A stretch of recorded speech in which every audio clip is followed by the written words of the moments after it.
নমস্কার, সখী হুকসা আপনাদের সকলকে স্বাগত জানিয়ে আজ আরেকটি রেসিপি আপনাদের সঙ্গে শেয়ার করব। আমরা সকলেই লেবু খেয়ে লেবুর খোসাটি ফেলে দিই, কিন্তু না, এবার থেকে লেবুর খোসা ফেলে না দিয়ে এত সুন্দর একটি অরেঞ্জ ক্যান্ডি বাড়িতেই বানিয়ে নিতে পারেন। আর এই লেবুর খোসা দিয়ে যে এত সুন্দর একটি রেসিপি হতে পারে তা একবার না বানালে আপনারা বিশ্বাসই করবেন না। এটি বহুদিন সংরক্ষণ করেও রেখে দিতে পারেন, আর ছোট বড় সকলেরই খুব ভালো লাগবে। আশা রাখি আমার রেসিপিটি আপনাদের নিশ্চয়ই ভালো লাগবে। ভালো লাগলে একটি লাইক দিয়ে ফুল রেসিপিটি দেখার অনুরোধ রইল। তবে আসুন বন্ধুরা, দেখে নিন। তার জন্য আমি এখানে 4টে কমলা লেবু নিয়ে নিয়েছি। এই দেখুন, এই ধরনের। এবার এই কমলা লেবুগুলো আমি কেটে 2 পিস করে নেব।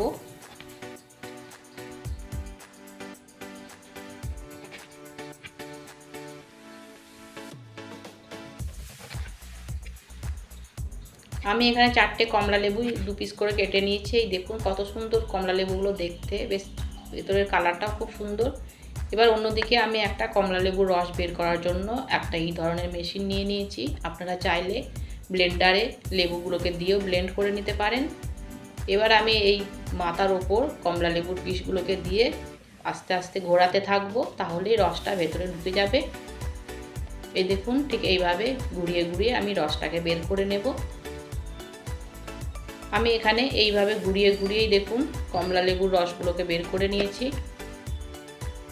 আমার এখানে প্রায় ছোট কাপের 1 কাপ মতো কমলা লেবুর রস হয়েছে। এবার এই রসটাকে আমি ছেঁকে নেব।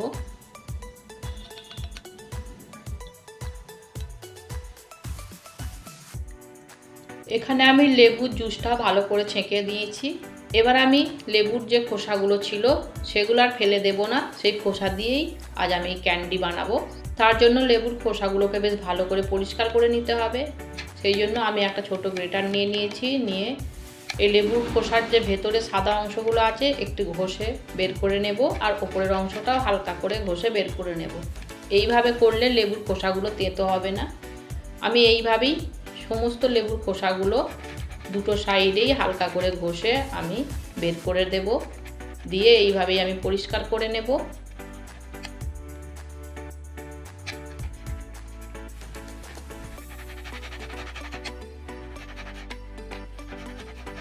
আমি এখানে সমস্ত লেবুর খোসাগুলো এইভাবে ঘষে পরিষ্কার করে নিয়েছি।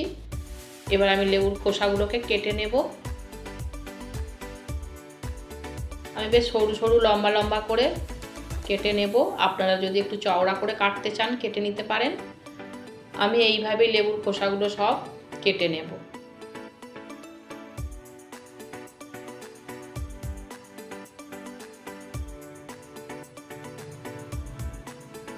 আমি এখানে লেবুর খোসাগুলো সব কেটে নিয়েছি, এই দেখুন।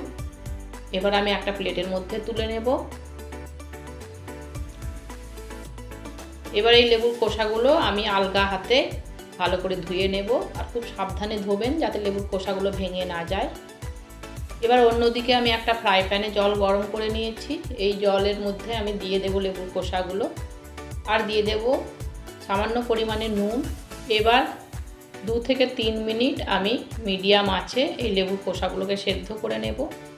প্রায় 90% মতো সেদ্ধ করব, তার থেকে বেশি করব না, তাহলে ভেঙে যেতে পারে। আমি মিনিট 3 পর ফিরে এলাম। এই দেখুন লেবুর খোসাগুলো সেদ্ধ হয়ে গেছে। আমি প্রায় 90% মতো সেদ্ধ করে নিয়েছি।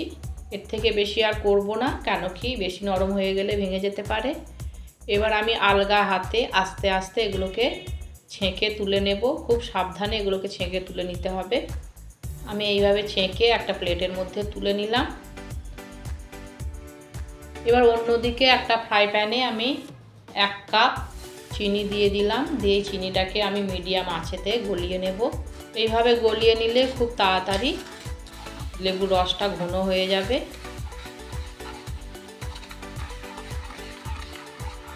এবার আমি যে লেবুর রসটা বের করে রেখেছিলাম সেটা এর মধ্যে দিয়ে দেব।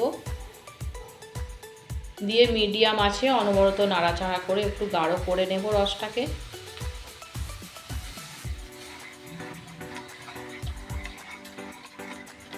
এই দেখুন আমি অনবরত নাড়াচাড়া করতে করতে লেবুর রসটাকে গাঢ় করে নিয়েছি।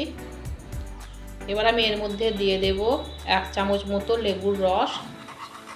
দিয়ে আবার মিশিয়ে নেব। নিয়ে যে সেদ্ধ করে রেখেছিলাম লেবুর খোসাগুলো, ওগুলো আমি একটা একটা করে দিয়ে দেব। আর এই সময় গ্যাসের আঁচটাকে একেবারে লোতে রেখে দিতে হবে। আমি এখানে সমস্ত লেবুর খোসাগুলোকে অ্যাড করে দিলাম, দিয়ে এবার প্রায় 4 থেকে 5 মিনিট একেবারে হালকা আঁচে আস্তে আস্তে নাড়াচাড়া করে এই লেবুর খোসাগুলোকে আমি রান্না করে নেব, যাতে বেশ ভালো মতো এই রসটা লেবুর খোসার মধ্যে ঢুকে যায়।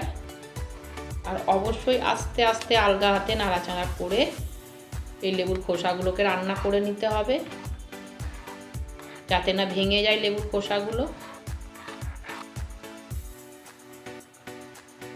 আমি এখানে প্রায় 5 মিনিট মতো হালকা আঁচে অনবরত আস্তে আস্তে নাড়াচাড়া করে লেবুর খোসাগুলোকে রান্না করে নিয়েছি। দেখুন বেশ ভালো মতো গাঢ় হয়ে গেছে। এবার আমি গ্যাসের ফ্লেমটাকে বন্ধ করে এগুলোকে নাবিয়ে নেব। আমি এখানে নাবিয়ে নিলাম। এই দেখুন, এবার একটা বড় আমি প্লেট নিয়ে নিয়েছি। এই প্লেটের মধ্যে ভালো করে তেল মাখিয়ে নিয়েছি। এবার একটা একটা করে লেবুর খোসা আমি এই প্লেটের মধ্যে রেখে দেব। এমনভাবে রাখতে হবে যাতে একটার সঙ্গে আর একটা লেগে না যায়, তাহলে শুকনো হবার পর জড়িয়ে যেতে পারে। আমি এইভাবেই পুরো প্লেটটার মধ্যে লেবুর খোসাগুলোকে এই দেখুন রেখে দিয়েছি। এবার প্রায় 3 থেকে 4 মিনিট মতো ঠান্ডা করার জন্য রেখে দেব।